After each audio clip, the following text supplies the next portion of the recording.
अखेर रेतीबंदर चौपाटीचे स्वप्न पूर्ण होण्याच्या मार्गावर डॉक्टर जितेंद्र आव्हाड यांनी केली कामाची पाहणी। येत्या 3 महिन्यात चौपाटी खुली होणार, मी स्वप्न दाखवत नाही तर सत्यात उतरवतो। ठाणे पारसिक मुंब्रा येथील रेतीबंदर चौपाटीचे काम अंतिम टप्प्यात आले आहे। पुढील 2 ते 3 महिन्यात या चौपाटीचे काम पूर्णत्वास येणार असून मुख्यमंत्री एकनाथ शिंदे हे उद्घाटन करतील, तो त्यांचा अधिकार आहे, अशी माहिती राष्ट्रवादी काँग्रेस शरदचंद्र पवार पक्षांचे राष्ट्रीय सरचिटणीस डॉक्टर जितेंद्र आव्हाड यांनी दिली। दरम्यान मी स्वप्न दाखवत नाही तर ते सत्यात उतरवतो, मी आश्वासन देत नाही, मी काम करतो, अशा शब्दात शरद पवार गटाचे आमदार जितेंद्र आव्हाड यांनी अप्रत्यक्षपणे अजित पवार गटावर टीका केली।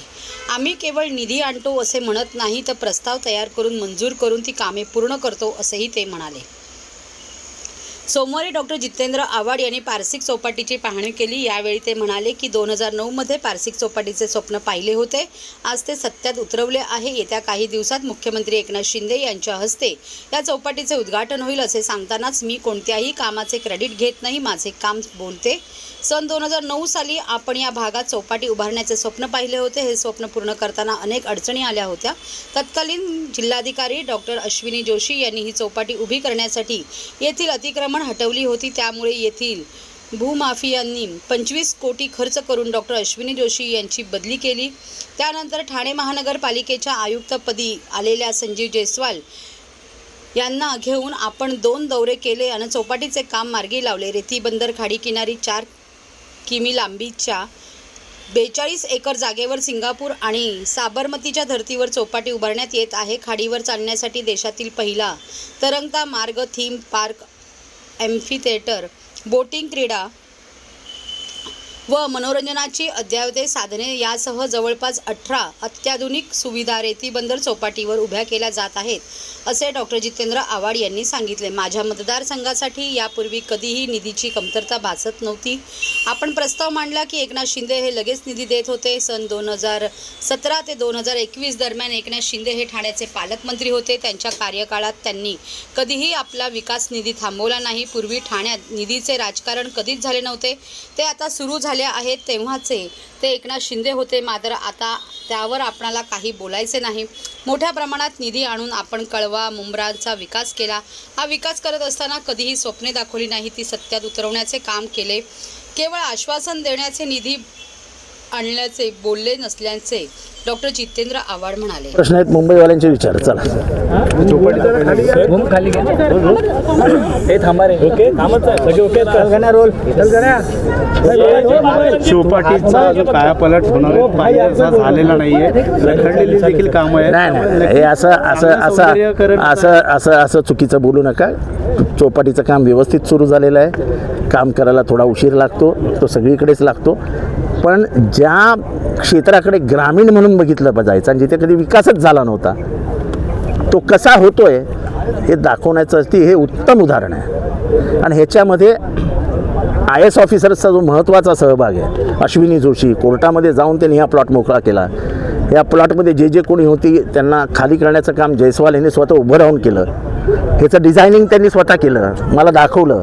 आणि ह्याच्यात सर्वात महत्त्वाची भूमिका असते पैशाची।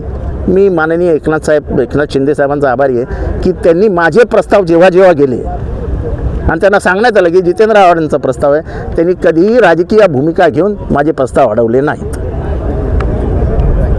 आणि ते म्हणजे ते मला कानात येऊन सांगायचं म्हणा, जितेंद्र तुझा एवढा प्रस्ताव आला, पास केला। राजकीय वैर म्हणजे राजकीय वैर वैचारिक वैर असतं, ते व्यक्तिमत्वावर व्यक्तीशी घ्यायचं नसतं, जे आजकाल घेत आहेत। आणि आता मला महाराष्ट्र शासनाच्या अर्थनियोजन खात्याकडनं निधीच नको आहे। मला जे महाराष्ट्राला कळवायचं होतं ते कळून झालं की मला हरवण्यासाठी अजित पवार काय काय करतायत हे माझं सांगून झालं। बघूया आता काय होतंय। म्हणा स्वतःच्या मतदारसंघातली सभा यशस्वी करा आणि मग दुसऱ्याच्या मतदारसंघात लक्ष द्या। विकास कामावर कुठेतरी आळा बसेल, त्यामुळे कशाला निधी न दिल्या, अरे माझा विकास कामं, माझी विकास कामं झाली आहेत। आता निधीवर निधी 100 कोटी रुपये आणणार, खर्च कुठे करणार? थोडं कामाचं 100% कुठल्याच शहरातली होत नाही, नाही मुंबई शहरामध्ये कामच करावी लागली नसती। आता मुंबई शहराचा निधी हा वापरतायत ना, सरकार वापरत आहे ना, सगळ्या FDs होत आहेत त्या मोडून काम करत आहे ना, मग त्या निधी तो कोणाचा निधी आहे? अहो शहरी भागात सरकार पैसा देत नसतं, 15-2 ही योजना असते ग्रामीण रस्त्यांसाठी, ती ग्रामविकास मंत्र्यांकडे असते. तुम्ही जा आता गिरीश महाजनांच्या बंगल्यावर 100 आमदार सापडतील 15-2 वर सह्या घेण्यासाठी. हे ज्यांना विधानसभा कळत नाही, विधानसभेत मंत्रालयाचं अर्थ नियोजन कळत नाही, ते बोलतात त्यांनी किती आणला किती आणला. महानगरपालिकेचा प्रस्ताव या रस्त्यांचे पास झाले ते कोणाच्या सहीवर झाले? जितेंद्र आव्हाडांनी मागणी केल्याप्रमाणे आणि प्रस्ताव तसा गेला आहे महापालिकेत. म्हणजे पार हा कोण विनय म्हणजे तो तिथला पहिला टप्पा जो विसर्जन घाट येतो तो तिथपासनं ते भारत गिअरपर्यंत हा सगळा रस्ता हा माझ्या प्रस्तावावर झाला आहे. 90 फीट रोड म्हणजे तो नवीन रस्ता तो माझ्या प्रस्तावावर झाला आहे. माझं मी करत नाही, पण आगी सगळ्यांनी मिळून जे काम केलं आहे ते दिसतंय. श्रेय लाटाला सुरुवात नाही मला काय त्याच्यासाठी आता